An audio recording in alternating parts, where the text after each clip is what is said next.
So for those who really don't know Spring Data that well, basically we maintain just quite a few modules themselves. So there's basically, when you look at the modules, they all gather around a common core module, which has some support for pagination and all that stuff. And there are different variations for all the data stores that we support. So there is the SQL world. So we have support for JPA and a lot of non-SQL stores, as you see there. So basically, we have support for MongoDB, Neo4j. There is integration with the search engine Solr. There is support for the distributed data grid Gemfire. We have support for a key value store, Redis, and a dedicated key value module that ships support for in-memory maps. And the one that is a little odd one out is the data rest module, that doesn't actually give you access to a specific store implementation, but rather sits on top of all those repository implementations that lets you easily expose your repository implementation as a REST resource. And in today's talk, we'll really touch the REST module and see what it can do for you. And yeah. Further on, we have some community modules that we also support. Not directly support, but we work together with the people maintaining those modules. So there's one for Couchbase, Elasticsearch, and Cassandra. And of course, there are some incubating modules for the Create Store, for Aerospike, or even Hazelcast. So you see there's a huge variety of stores that you can choose from that all give you a common programming model, so to speak. But today, what we will do is basically we'll have a look at the Spring Boot application. Just who uses Spring Boot? Yay, great. Who loves Spring Boot? Yeah, same crowd. Cool. So we'll take a look at the Spring Boot application, and then we'll just deploy it in a Docker container and see how that works, how it feels, how it can be done.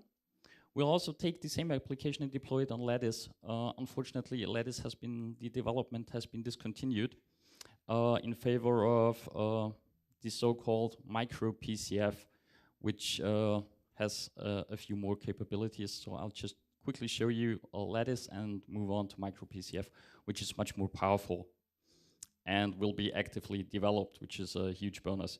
And we'll deploy it to Cloud Foundry, in this case, to Pivotal Web Services. Okay, Spring Boot, for those who don't know it, for the few that didn't raise their hand, it makes it pretty easy for you to create Spring-powered application-grade applications. And for me personally, it brings back the fun to Java development because it just inspects what you have on your class path, provides you with an opinionated set of auto configuration and just spins up the whole container for you, wiring everything together so that it just works. So you put H2 in your class path and JPA, and we'll create a data source for the H2 database and so on, and give you the implementation for, let's say, a JPA repository, because you got Spring Data JPA on the class path. So pretty simple to use and takes away all the effort of configuration, so all those everyday tasks. Okay, if you look at a normal Spring Boot application, pretty simple one, doesn't do much. It's just fits on a slide. Just add Spring Boot application, you're done. And for basically Spring Data support, just add an interface that extends a paging and sorting repository, or basically any repository that we offer. So it starts with repository, giving you just read access to a store. Then we have CRUD repository that allows you to read and update all your stuff.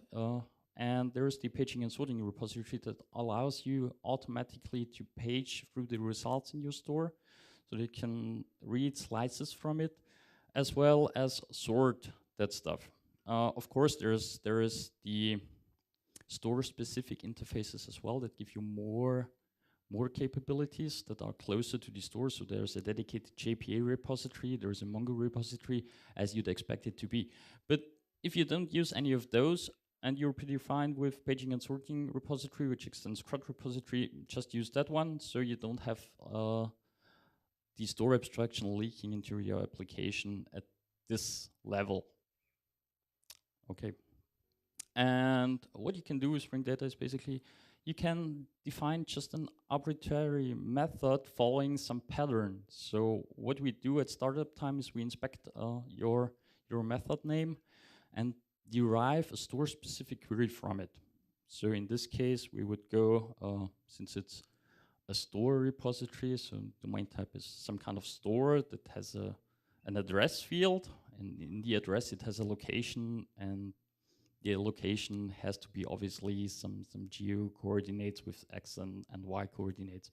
So you can define a method like this, get pagination support out of the box, and you're pretty much done with your repository implementation without having to write any actual implementations. We'll build a proxy around it, wire up the according implementation that we already did for you, apply the method names, and so on. So pretty easy.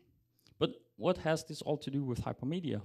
Actually, so what is Hypermedia anyway? Is it Spring MVC and JSON? So we're done. Just write Spring MVC, put some JSON out there, and we're done. Well, no, not really. But okay, so not Spring MVC and JSON, so maybe it's HTTP and JSON. Well, sorry, that's also not quite correct, and the same is for HTTP and XML. Hypermedia APIs are more than this. So speaking of hypermedia, this means basically the presentation of data and navigation controls at the same time. So if you think of some REST APIs that you might know, you get an entry point and then it returns you some arbitrary JSON that you can parse or not. And in the spec of when you read through the documentation of the API, you get to take the ID field and go to the whatever URL and call it with the ID you just extracted from the JSON returned. Well, that's not Hypermedia, actually, because there is no navigation control, because the navigation control is in the spec and not within what you get from the server as a response. So Hypermedia APIs are basically around all this stuff. It's around JSON, it's about HATEOAS, it's about some JSON schema stuff, it's about conditional requests and HTTP 101 and all those specs. And I guess we should have a little look at the most common ones, so which is basically, for you start, HATEOAS. I guess Oliver Gierke is the only one who can actually pronounce that word. It's Hypermedia as the engine of application state. And we need this in order to build robust server-side APIs that do not force our clients to actually know the spec to work with it. So imagine you move your REST API, your REST service from one server to the other, and the URL changes. Potentially, all your clients would have to update to the new URL, or the behavior changes within your service, and not all your clients update at the same time and call outdated URLs within your service, potentially causing errors in the processing on your server, which is a bad situation. So what HATEOAS basically claims that you need is you need to have media types that describe your resources, so that the client knows how to treat the resource by getting the concrete media type. It also tells you that actions performed on the API are executed by following links within the API provided by it, not by following a spec that you might have gotten. And that the response respects the state that was present at the server at the time when it was processed, as well as that the most reasonable one is that clients explore the API, not by rather following the stuff. So that sounds kind of abstract. We'll have a look at the sample later on. But what we need to do so is basically to follow all those rules. Is in first place, we need to tell the client the media type and how to process the resource that comes there. And this is where HAL, the hypertext application language, comes into play, which is a format that lets you define hyperlinks within your resources. Sounds a bit strange. It's actually pretty easy. So what HAL defines is that everything you get is a resource. So you execute your request, you get a resource back. And the resource can consist of 3 parts. So the first part is basically it contains links that have obviously a name and a target so that you can identify it. So you can have in your spec, go to the resource named search and follow that link to get to the search API. And they can have embedded resources, which are resources themselves. So basically you can put a resource into another one that has again links and all that stuff. And the last one is it contains state. So the stuff that is actually on the server while executing the request. So if you look, if we have a look, a detailed look at a response that follows the HAL format, it might look like this. So this is basically a single page returned from a REST service. So you can see on the top there is links, and there is a link to self and to next and to previous, as you would expect it to have when you are following a pagination API. So you want to go to the next page, so follow the link that is there, or the self link always refers to the current resource. Then we have the embedded stuff, which is basically a resource itself, which is the content of that page. So the content contains a store that has a name and address and a location. Again, the store contains the hypermedia information as a link to itself that points to the actual store, which is identified by its ID, and the store representation. And at the bottom, we have the state of the current page. So you can see that the page was requested with a size of 1, just to fit it on the page here. You wouldn't page through one by one through, what is it, 10,800 whatever elements. It gives you the total elements, the total number of pages and the current page you're on. So this is the state that was present when you executed the request in this case. Okay, this is pretty nice. So now we get HAL, by the way, has a media type application.hal, JSON, whatever. So what we now know that we have to follow links and that we have some kind of pattern that how to treat. We have a format that is returned to us. But what we actually don't know is how we transition between all those stuff and what it does when I actually follow a link. Because just by follow a link, I could execute anything. This is just a simple GET request, but what if I do a put there or a patch or whatever request using HTTP verbs? That's basically an open space, so we don't know. This is why we require something called ALPS, the application level profile semantics. And those are there to close the gap between the state and the transition of the state on the server. So it gives us knowledge about what I can do with a resource, which operations I can execute on it. And this is done by descriptors. And descriptors are pretty simple. So there is some types of it. One of it is semantic. So semantic descriptor is just plain data. Do what if can be state, can be anything. Then we've got a resource descriptor for that is called safe. So this is a safe operation. It doesn't modify anything. This is a plain HTTP GET request. We got unsafe, which is post, which will add stuff, modify it on the server. And we got those idempotent requests, which is put and delete requests, basically. Again, this is pretty abstract and much more understandable if I show you what it looks like when applied to a resource. So what you can see there is basically that we got a resource that is called stores on the bottom, more or less, and it has descriptors. So when we would follow the stores link, we would have to provide a page, a size, and a sort param, which are optional in this case, to get to the store's resource. So it will, sorry, if I execute it, I need those parameters, and it's a safe operation, so it won't modify anything on the server. It will just return me the state on the server.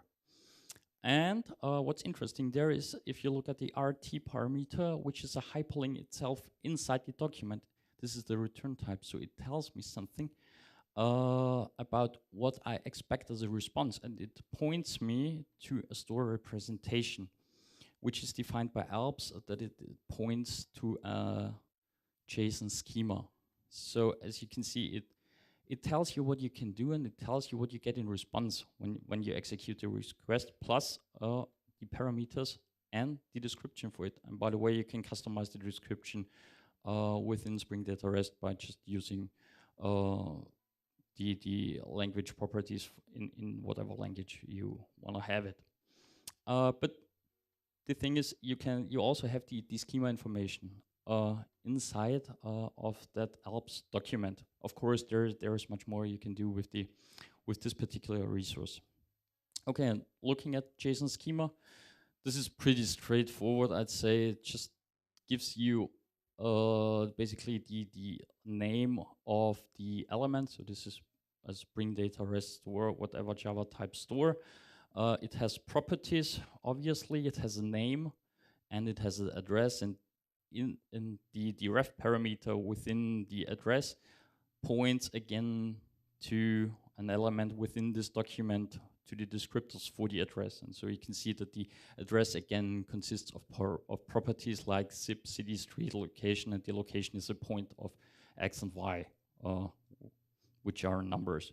So this is a pretty round picture. So you got basically everything you need to build up a client that knows the resources, what it can do with the resources, as well as the data types that are returned by the resources themselves. So this is what we mean when we talk about Hypermedia APIs in that way. And this is exactly what Spring Data REST helps you to build. Exactly. So if we go back to the actual slide Spring Boot application that we had before, to have Spring Data REST with it, you simply define a dependency. So this is Spring Boot start a dependency on Spring Data REST. We will pull in all the required libraries and will allow you to do things like add REST resource. So basically this tells I'm sorry, Spring Data REST to take this particular finder method and expose it as a REST resource that can be referenced by the name, so by location. So if you go to search by location, it will give you exactly a link to that particular method. So if you execute the request, it will be routed there, and the response will be returned according to the JSON schema that we have before. So much to that. So this is, again, this slide what Spring Data REST does exactly for you. So it translates a repository into a REST resource, given the domain type informations that we find in the repository declaration. It creates relations between resources and represents them as links. It uses the IDs that you use in your domain types to access them in your data store within the URI. So you could go to /stores/whatever ID, as we saw it in one of the slides before in the self link. So the long part there was basically the UID of that element. And it does more. It takes, if you use it, the add version parameter. It translates those into e-tags in your header so that you can execute conditional get or put requests if you want to, which will give you a precondition failed response error if the condition matches or doesn't match, depending on what you defined. So you could basically say, update that specific resource with that value if the version, hasn't changed or is equal to whatever version you had actually in your cache on your client. And it uses the last modified date that you can define within your domain type to set the HTTP headers for last modified. So that's basically, in short, what Spring Data REST does for you. Okay, so let's try this local. As I said, this is a live demo, so expect things to fail. Let's try this local. I have the application prepared, and let's try this by running the simple Spring Boot application. So I hope that's big enough for you. Okay, great. So this is just a plain Spring Boot application at Spring Boot, start and run it. We have the store, despite the small detail that I didn't embed the repository declaration within the actual starter application, exposed it here. But you can see this is pretty much the same. There is the REST resource by relation. We have got pretty much the same finder method declared. And as you'd expect, there is a store, scroll a little bit down, that has an ID, a name and an address. Obviously, the address is, as we saw before, city street zip plus the geolocation point. Okay, let's spin this up. This is just calling Maven clean and Spring Boot application run, which will spin up the container, pull everything together, wire it up. And in this demo, I'm using MongoDB because of its geospatial querying coordinates. Okay, let's have a look at it.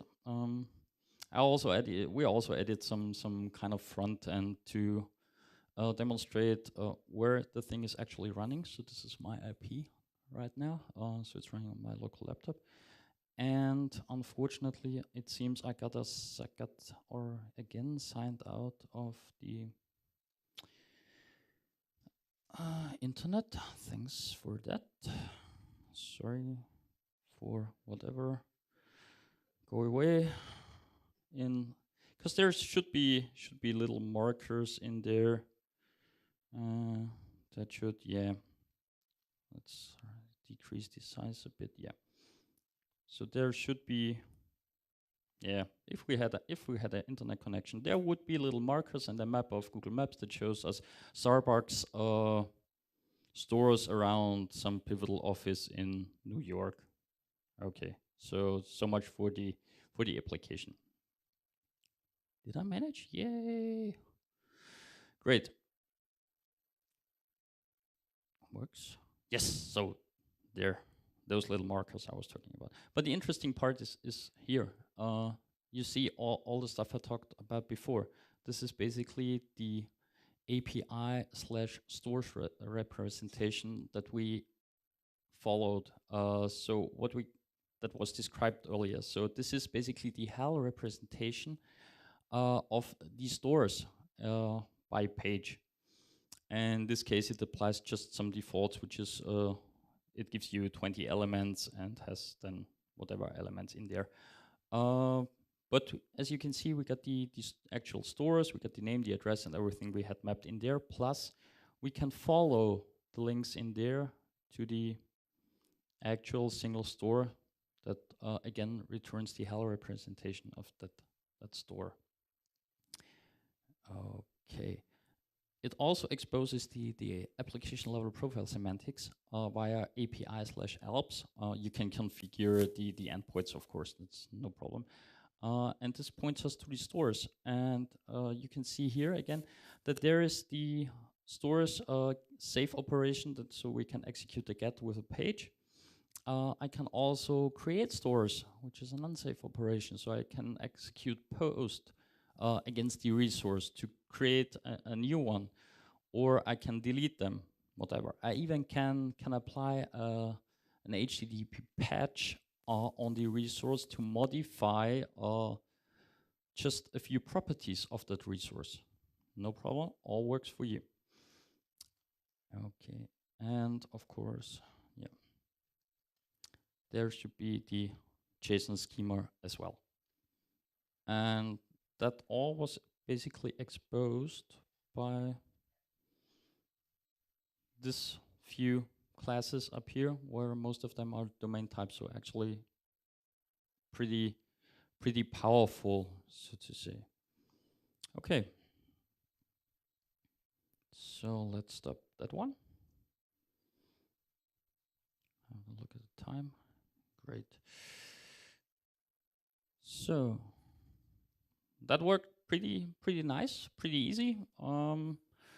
We saw that already, just some backup slides, but we wanted to talk about the cloud and how to scale that stuff, because this was just one single endpoint, stateless, of course, but so I can just scale it up One way would be to use Docker. Just put that stuff in a Docker container, spin it up multiple times.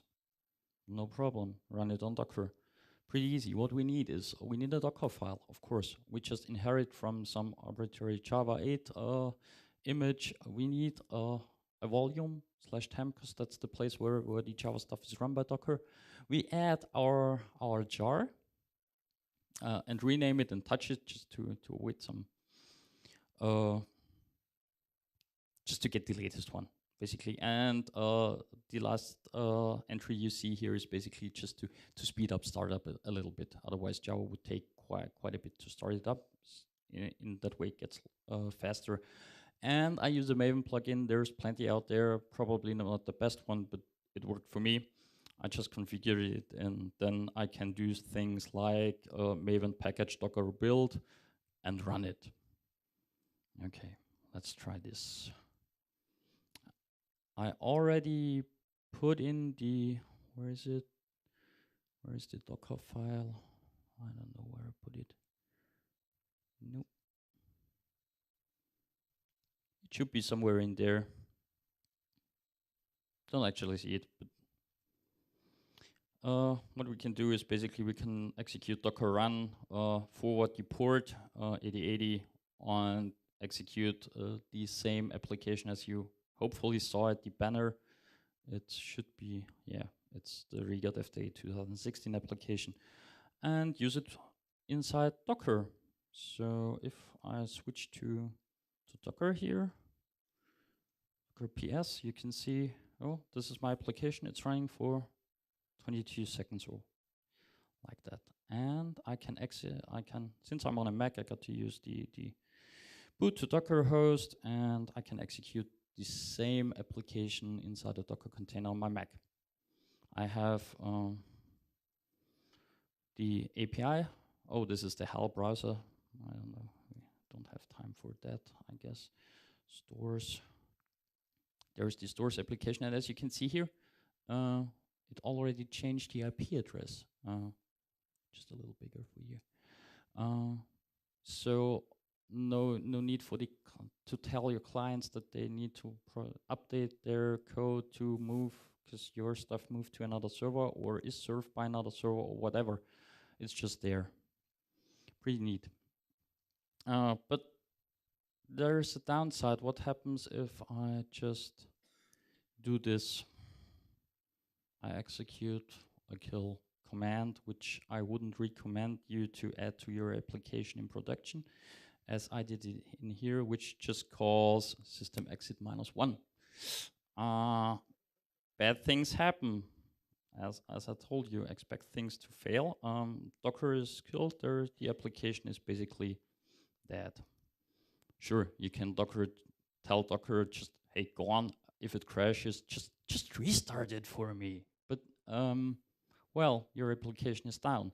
All the requests coming in during the restart will go to def null, nowhere, will fail. Okay. I'm really curious how Docker Cloud is going to handle this, because it was announced yesterday. I had no time to try it, but I'm really looking forward to this scenario in Docker Cloud. Okay, so basically that's where you need to have a scenario to pick it up, to fail over, to route, to monitor your containers, to know. I know there's Kubernetes and all that stuff, so you can run Docker in there and basically have it there. But there's another way you can do it to just handle that stuff and have all that routing in there. And okay, we saw that. Works. We saw that already. One way would be Lattice. If you want to give it a try, it's quite interesting. It's a project that just derives things from Cloud Foundry. Cloud Foundry is that project that is led by Pivotal, IBM, and all those companies building up a cloud environment that is so that you can move between cloud providers, basically with little effort. And Lattice just extracted stuff from that, basically the runtime, and allowed you to run Docker containers within. So what you could do was basically You could push it to Docker Hub and then create a Lattice application from your Docker image and then scale that stuff up so that you got more instances and you got all what you expect. You got log aggregation, failover, routing out of the box. So it was pretty nice. There was a project called X-Ray that monitored your Lattice stuff and gave you a little insight on how many containers run there, how many zones are there. Unfortunately, it has been discontinued. So let's move on to what micro-PCF can do for you. Micro-PCF basically gives you, as an application developer, the Cloud Foundry experience on your local machine. Because Cloud Foundry is, have a look at this, Cloud Foundry is huge.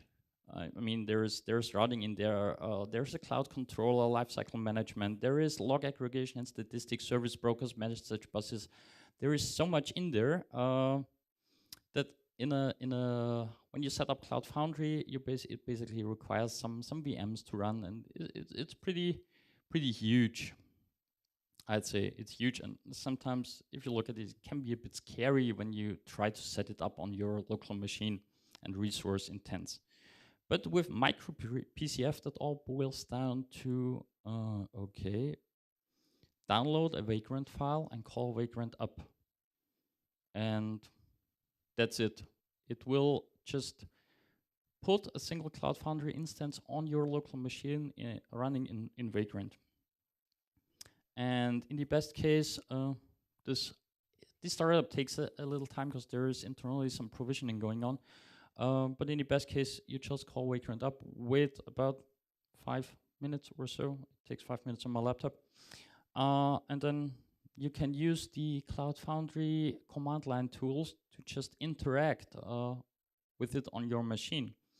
So you can just say CF login, pass in the credentials you get printed out on the bottom, which are the default, and then make use of the Cloud Foundry environment on your local machine, which is pretty nice. And this allows you to do things like, I already started it and deployed the application, because when you deploy an application, there it's basically CF push, and you push not the Docker image, but just the jar file, the compiled jar file. You push it to the to PCF and say, run it. I don't care how you do it, just run it. And what PCF then does, or micro PCF then does, it inspects your jar file, detects, oh, this is a Java application, so I'll need the Java build pack. Oh, this is a Spring Boot application, so it pulls in the stuff it needs to run Spring Boot, and then just starts your application. So you don't have to care about the environment it runs in. It is provided to you. You don't care about how it's run. It runs on OpenJDK, if I remember correctly, whatever. And it's been set up for you. And I already started one of those instances, which we can see here. So you got this URL, local micropcf.io, and your application name in front of it.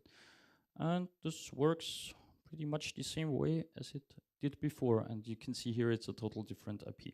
So what I can do now is I can test how my application feels when I scale it out. I just say CF scale Starbucks minus instances and make it 2 instances. Okay, CF app Starbucks. And if I can see here, okay, I got 1 instance that is running and 1 instance that is currently starting. So I hope it takes some time, because there will be internally some provisioning going on, but it didn't take too long. And the URL doesn't actually change as you would expect, but the IP addresses change up here, if you notice. So there's the routing engine is already going to take care of the routes to the containers internally. And again, things can fail, so I can execute a kill request. I don't know where which instance was affected by it. But if I look here now, I see, oh, 1 instance died, 1 is still running. And, oh, I shouldn't kill the other one, just remove it there. I didn't want to do that. So, okay. So, and you see the routes are automatically updated because it's monitored for you, so you don't have to care about all the monitoring stuff. So it's just taken away from you, and you can pretty simple test your application in a cloud environment. Of course, the capabilities of micro PCF are a bit limited because there is at the moment no support for, let's say, a marketplace that is defined by Cloud Foundry. So you can connect, you cannot manage, let's say, a MongoDB as a service within Cloud micro PCF now by just typing in, give me a MongoDB instance, like you would be able to do in a fully fledged Cloud Foundry instance. So this is why it's micro. It just extracts the really necessary parts. So I help myself in this scenario by, you might have seen it before, by having a MongoDB instance running inside Docker that I can reference to from both the Docker stuff as well as the local deployment as well as from within micro PCF. So this is why I can connect to MongoDB. Okay.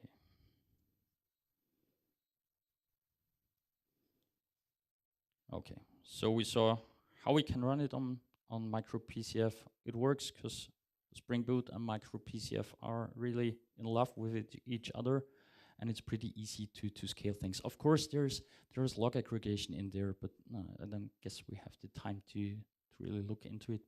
Approach me later on if you want to.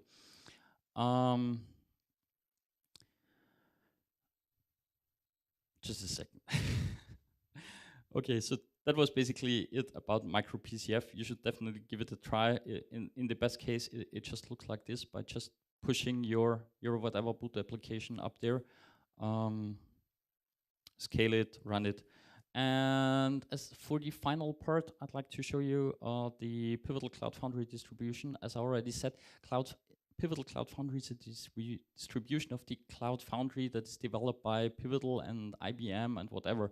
So Bluemix basically, IBM Bluemix is based as well on the same kernel stuff like the Pivotal Cloud Foundry distribution is. So they contribute to one, and this is a flavor of it. And to run it on Pivotal Cloud Foundry, this is exactly the same as you would do when you run it on the micro PCF stuff. So you have the same command line tools, just point it to PWS web services. It's just another endpoint. It's the same dialect. You can use the same command. So this is just cf push application name my jar file. It will again detect, oh, this is Java. Oh, this is Spring Boot. Pull in everything it needs and run it on the cloud for you. So you don't have to care how it's run, it will run. In this case, I added an additional parameter at the end, if you see it there, which is no start. And this is just because I need a MongoDB instance, so I need some data store. And obviously, running on a cloud provider won't be able to access my local machine. How could it? So this is why I say, okay, in Pivotal Cloud Foundry, there's something called a marketplace, and you can basically subscribe to services there and bind them to your application. So in this case, I added a Mongo service, which gives me a MongoDB instance, and I bind it to my application so that basically credentials and URIs are provided for my application when I start it. So I don't have to carry it. I don't even have to know it because it's there for me. And I can use the same commands to cf scale, Starbucks, whatever, can provide memory parameters. Okay, I already uploaded it there because I don't trust conference Wi-Fi that much. Okay, so this is basically how it looks like. You see there is the Starbucks application. I have 2 instances running. And there is these services down here, and I have a service bound to it, which is called Mongo. Okay, this is just my MongoDB instance for persistence.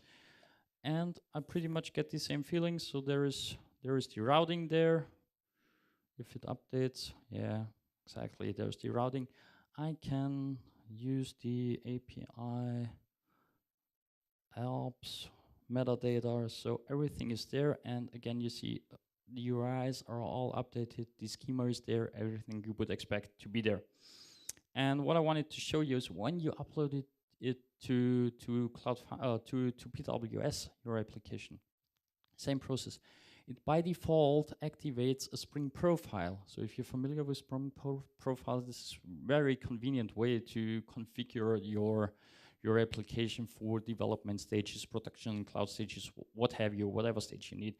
And this by default activates a cloud profile, and you can see it on there. There is a lot of configuration properties that get injected into your application. And somewhere, I hope I don't expose my credentials right now. Somewhere down there. I don't find it. Somewhere down there, there is the connection URL to the MongoDB. You can basically look it up in here, so you can show credentials and whatever if you actually have the need to go into the MongoDB instance running on the cloud. Okay, and of course, sure, this is, yeah. Sure, I can also kill the stuff down here. Exactly, and refresh that page, and it's just a nicer UI, not just the console. You can see again down here, one is running, one is starting up again. The routes are the routes are taken care of, and everything should be pretty fine so far. Great. So in the case of PWS, you really go away from managing infrastructure, like with MongoDB running in a Docker container or on whatever machine, and just push it to the cloud and start managing applications and services that you bind together via logical names, which is very convenient. Okay, and basically that's the end of the talk, and I'm ready to take some questions if you have some. What I want to say is it's these days pretty easy to get Hypermedia and REST APIs done with a minimum effort using the Spring technology stack, using Spring Data, REST in combination with Spring Boot, and just deploy it on every infrastructure you can potentially think of. May it be a Docker container, may it be a Cloud Foundry instance, whatever. Run it on your local machine, or whatever works for you. It is pretty easy, and I find this fact very exciting. So, if you got questions, otherwise, thank you very much for coming. I saw that everything magically happens, but if something wrong, how to debug if you don't know even what components are added to your program and your data goes through all components? Basically, it's all there, and we're actively working on that stuff. And I don't want to get the name wrong, so. But there is tools that let you connect to your application running on the cloud, remotely debugging it. So there is tooling support for this, so you can basically run it locally, connect it to the cloud, and step by step walk through your code to see what potentially goes wrong. There is the log aggregation if you wanna inspect stuff in there. Does that answer your question?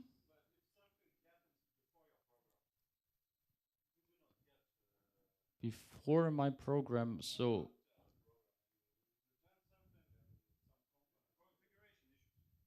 configuration issues. Yeah, I hope you detect those in one of your staging environments before they actually happen on your production environment.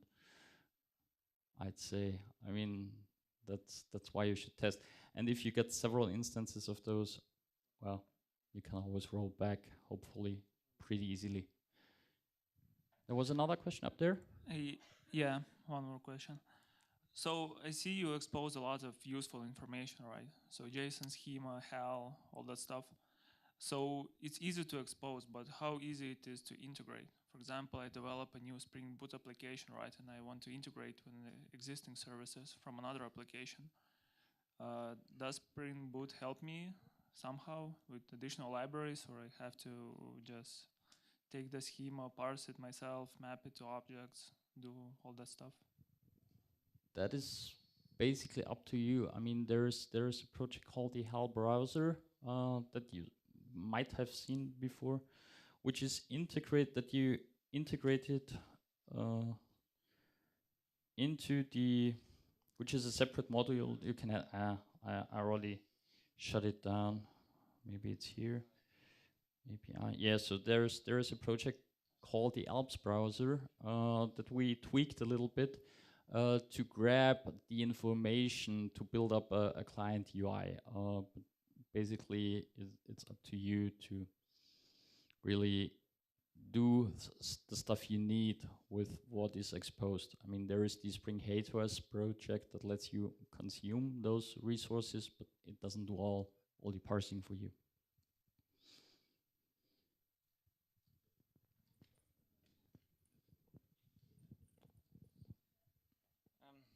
Right, so I see we skipped the whole control as service layer. So how I'm going to validate my resources? If I want to add more links to my resources presentation, how do I do this?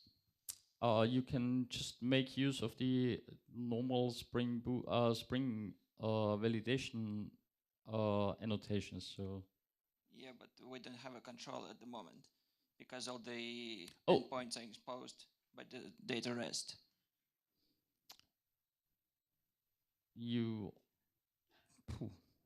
Can we discuss it offline? It's a little bit Yeah. hard to tell you. There's Ollie is already working on stuff in there, and there is a validation support for incoming and outgoing stuff.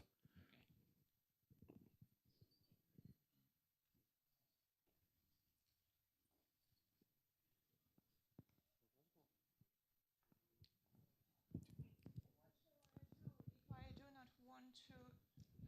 Sorry. What shall I do if I don't want to expose my repositories to the REST layer? Oh, just don't Directly. include Spring Data REST or the starter for it if you don't want to expose it. So it's if you want it, you can have it, but you don't have to. And of course, there is means to hide data. So you can always use JSON ignore.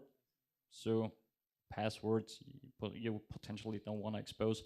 So you can remove stuff from your domain types pretty easily. And there is a thing called projections. This allows you to seamlessly just define an interface with getters for all the properties you want to expose and use that as a return type. And Spring Data REST will only expose what is in there, what can be accessed through that interface. So there is means to do that pretty easily. There is even projections for excerpts, or like little summaries for what the content of a type might be within a page and all that stuff. So it's pretty easy. You can even use it with Spring MVC, projection interfaces. Okay, thank you. Will the slides and code be available somewhere? Oh, the code is available already. It's on GitHub. It's in the Spring Data examples repository. Right. I just took one of the REST Starbucks example, and all I did was adding the IP stuff there. Cool. Slides? I guess the conference will provide you with the slides. Right. I will put them on speaker deck as well. So. Good. Anyway, thank you. It was very interesting and very cool. Thank you. What about security? How do I secure the endpoint? Oh, that security is a topic you should definitely talk to Rob Winch about. He has or watch last year's Spring 1.2gx videos. Rob Winch has 2 great presentations on securing the REST APIs. I can recommend those. Yeah, in normal case, yes, but the Spring Data approach, does it have some annotations for security? Not yet. Not yet. Okay. We're working with Rob together, but I'd really recommend you to watch his talk. It's enlightening. Cool. Thank you. Okay. Thanks for coming. Enjoy the rest of the conference.